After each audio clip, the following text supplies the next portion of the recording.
to Sarah Gish, creator of the Ignite Your Life program and our Mental Health Monday guest. So happy to have you this morning, Sarah. Good morning. I'm happy to be here. This is going to be fun. Well, welcome back to the show. Springtime is the right time to learn more about this theory about the importance of peaceful living spaces. Tell us how this topic came to mind and why it's so important. Well, and I love that you say theory, because it really is a theory. I've heard about this. No, I actually, your living spaces, and I have to clarify, I'm an artist, writer, Ignite Your Life queen. I am not a organizing queen. I don't do that for a living. There's plenty of people that do that, that make a profession out of it. I wouldn't dare to make a profession out of that. But the reason I wanted it to be on Mental Health Monday, actually, one is just very interesting because it just worked out perfectly, is that today, March 20th, is the first day of spring. So that's really cool.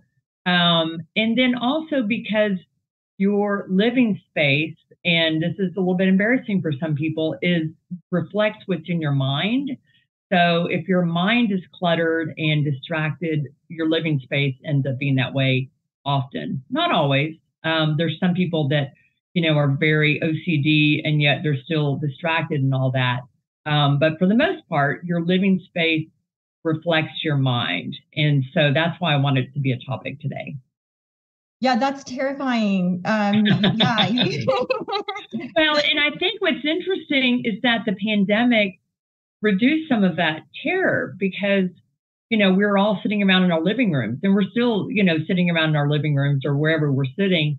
And, I think that we've all become kind of more real about our living spaces, and we've also looked at our living spaces more.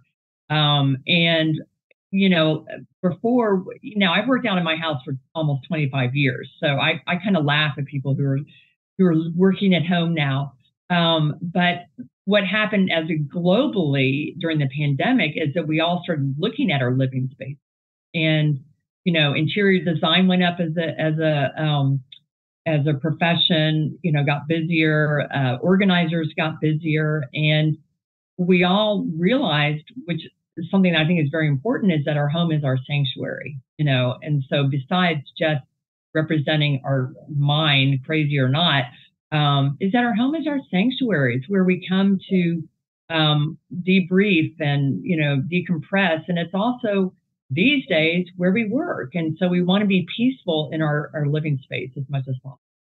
Absolutely. And I'll confess, we had just moved in the fall of 2019, and I had been doing tons of travel. I was traveling for work. I was traveling with my competitive soccer player. And so when spring break canceled everything and suddenly we were all at home, I looked around and I told my husband, I was like, wow, we have a really nice bathroom.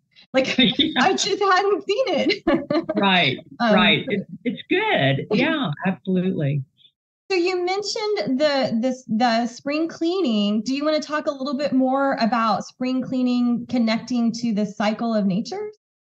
Right. Well, I also believe that everything outside of us, nature especially, is a reflection of our own inner cycle. And so, we can learn from trees as they're growing old, leaves fall as they're growing older.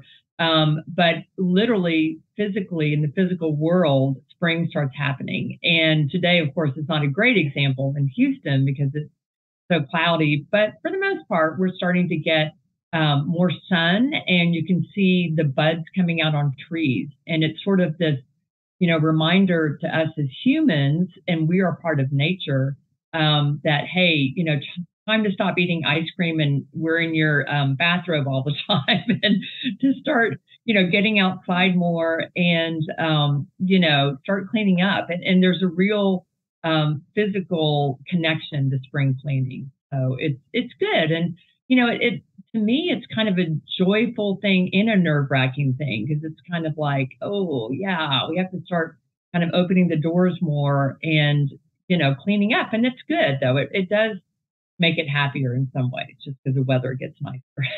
It does. It does feel good to clean up your space and shed some of the the weight of the clutter. Yeah.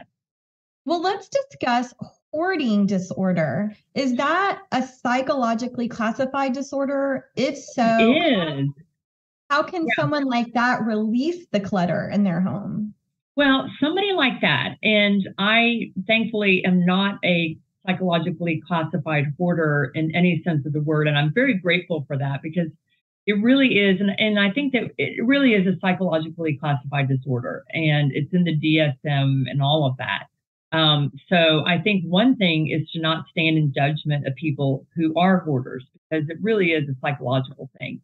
It's not just that they're messy or, I mean, that's part of it, of course, but and I think that they hoard because there's a lot of fear. There's a fear of letting go. There's a fear of looking at your life, all kinds of psychological things. And I am not a psychologist either. So, but I do know that it's important to kind of catch yourself before you become a hoarder, because it's really easy to do in our age of overconsumption. And, we love to buy, and we feel like, and I say we, because I'm part of this game where we just feel like, the next new thing, what do we need? Let's add. And again, I think the pandemic in a weird way helped with a lot of that because we saw that we don't need another gadget. We don't need more clothes. We're sitting at home looking at all of this. But yeah, it's definitely a disorder. And if you think you have it, you're out there watching this, go get help, and there are, you can see psychologists about it. That's some of their specialties, but also I would just start with an organizer. And a lot of, organizers have so many, tricks in their bags that it's not just the person who has a little dust. It can go as deep as someone who's a hoarder. And there's no, like, it's time to have joy. I think that hoarders get into this shame cycle too, and there's not a lot of joy in their lives. And so it's just all go get help is what I would say, literally. And it can be really hard, I know, to take that step and ask for help. So, yeah. So what are some daily habits that we can do to keep things tidy? Well, okay. So I mentioned to you guys before the show that I love this book. This is by Rear Admiral William McRaven. It's called Make Your Bed. And it's based on a graduation speech that he gave at University of Texas, not far from here. And he talks about, and I love that book because I gave it to my son when he graduated from college. He talks about making your bed as the first thing in the morning to do, because once you get your bed made, then you feel like you've done something. You have at least, I think a lot of us go through a day where we're just like, I didn't get anything done. But if you can just start your day out with making your bed, and it's a really simple thing, it's a psychological thing. So make your bed, things like, don't leave dishes in the sink at night, or before you leave the house. I mean, it's just this feeling of tidiness. They say in an office, don't touch a piece of paper more than once, when you're trying to organize. And it's the same thing in your house.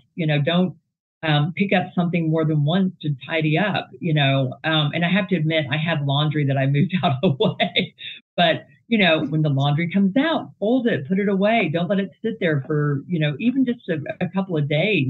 Don't let the animals make a home out of it. Try to get all that stuff put away, and just tidy up as you go. I mean, it can be very overwhelming. So just those daily habits really help. Well, I hear you, and I will confess, I also moved a large pile of clean clothes out of the way for the camera. So, at least we have clean clothes, right? Oh, the other thing I'll say is to also have weekly schedules. Like we do laundry every Sunday. And this is literally in my calendar. We dust every Saturday.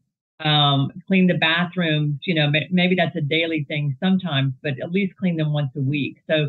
Yeah, that's something I also meant to mention is that have daily things, have monthly agendas. Ideally, monthly, we should be pulling the washer and dryer out, which is something we've never done. So we need to do that. But it's just so heavy. That's one of those overwhelming, tasks that we just don't do. But anyway, there's always that goal and hope. 100%. And now we're back from spring break, and this is our chance to start fresh on the first day of spring. And I know we have some other questions and we're just out of time. And I want to thank you so much for being here, Sarah. Yes, you're welcome. You're welcome. It's fun. And it's just, don't shame yourself. That's the biggest thing I would say too, is just let yourself, give yourself a break and do little things if you can. That's right. No shame here. And we look forward to seeing you again as our new monthly mental health guest. And so thank you again, Sarah Gish, creator of the Ignite Your Life program and our Mental Health Monday guest. You'll join us the third Monday of every month. We'll have your info in the post after the show. Thank you so much. Everybody stay clean out there. Invite guests over too. That's another way. Invite guests over and you'll sure to be cleaning up your house.